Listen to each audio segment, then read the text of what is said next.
नमस्कार साथियों, हिंदी स्टेनो बढ़ोत वाले चैनल में आपका हार्दिक स्वागत है। आज की डिक्टेशन रामधारी गुप्ता खंड 2 से प्रतिलेखन संख्या 48 90 वर्ड पर मिनट की स्पीड से होगी। तो आइए शुरू करते हैं। डिक्टेशन शुरू होगी 5 सेकंड बाद। स्टार्ट।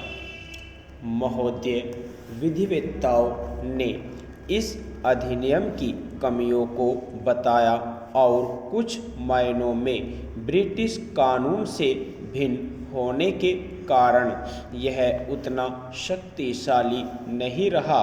भारत में प्रदूषण निवारण के लिए अनेक प्राधिकरण और अधिकारी अनेक प्रकार के नियंत्रण और अलग अलग कानून एक समस्या है जिससे कानून कमज़ोर पड़ जाता है और उसका प्रभाव कम हो जाता है। इसके अलावा जो लोग प्रदूषण के शिकार होते हैं वे प्रदूषण नियंत्रण मंडल की स्वीकृति के बिना सीधे न्यायालय में नहीं जा सकते। इससे जनता कानून से विमुख हो जाती है।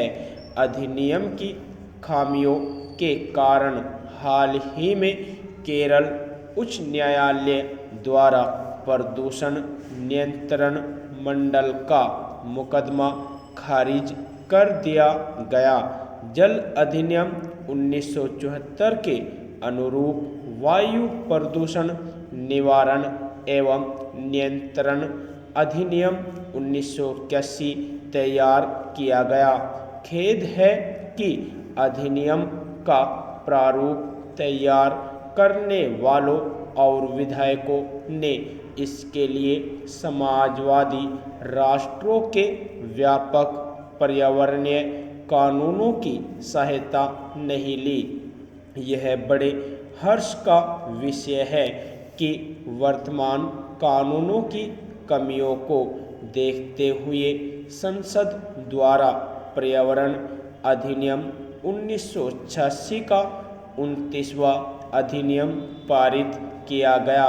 यह अधिनियम काफ़ी व्यापक है और इसका क्षेत्र भी विस्तृत है तथा इसके अधीन भारत सरकार को पर्यावरण की सुरक्षा और सुधार और किसी भी प्रकार के प्रदूषण को कम करने के लिए काफ़ी शक्तियाँ प्रदान की गई हैं। इसमें जल, वायु आदि के मानक निर्दिष्ट है करने और उद्योगों की स्थापना तथा खतरनाक पदार्थों के रखरखाव के संबंध में प्रतिबंध लगाने में सावधानी बरती गई है। पर्यावरण के प्रदूषण के कारण होने वाली दुर्घटना से बचने और उद्योगों की चिमनियों से निकलने वाले प्रदूषणकारी तत्वों पर नियंत्रण के लिए अन्य उपाय करना केंद्र सरकार के अधिकार क्षेत्र में आता है। इसके अधीन पर्यावरणीय प्रयोगशालाओं स्थापित की जा सकती है और विश्लेषक नियुक्त किए जा सकते हैं। दोषी निगमित क्षेत्र और सरकार के विभागों को भी दंड दिया जा सकता है। यद्यपि यह कानून काफ़ी साहसिक कदम समझा जा सकता है लेकिन संकट के समय निष्प्रभाव साबित हो सकता है। इन नए कानूनों में भयंकर दोष रह गए हैं। आश्चर्य है कि ध्वनि प्रदूषण जैसे विषय को छोड़ दिया गया। यद्यपि केंद्रीय प्रदूषण नियंत्रण बोर्ड द्वारा हाल ही में इस संबंध में संशोधन किया गया है जिसे अभी लागू किया जाना है। जनता की भागीदारी को प्रोत्साहित नहीं किया जाता और अफसरशाही पर अत्यधिक भरोसा किया जाता है। कारोबार की स्वतंत्रता पर समुचित प्रतिबंध लगाए गए हैं और पर्यावरण सुरक्षा के कारण खतरनाक उद्योगों को नियंत्रित या मनाही की जा सकती है। संविधान के अनुच्छेद 21 में दिए गए जीवन के अधिकार के अधीन प्रदूषक उद्योगों पर लगाए गए सारे प्रतिबंध वैध है।